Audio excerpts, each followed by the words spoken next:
So this is the definition of hyperbola. Like all the rest had a definition that started with the set of all points. Okay, here you go. This time it's the set of all points, the differences of whose sums, the differences of whose distances from two fixed points is constant. That's correct. Right. How is that different than our definition for an ellipse? It was the sum, right?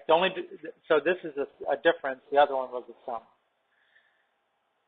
Okay, what that means is the hyperbola has two branches, right? Each one looks like a parabola, right? Each one of these they're not parabolas. Like if you matched up a perfect parabola over one branch of a hyperbola, it would not be the same thing. But it kind of looks the same, right? Every point on these, if you measured the distance from one focus to the other and then subtracted, you would get the same number. It's the same for every point on these graphs. And again, those fixed points that we're talking about, those are called foci.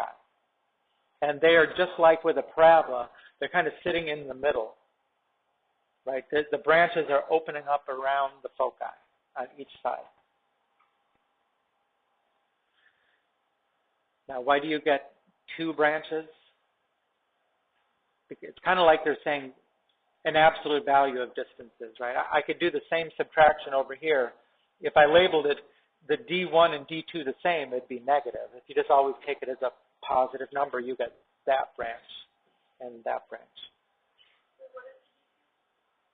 These are distances from a point on the hyperbola to the focus, from here to the focus.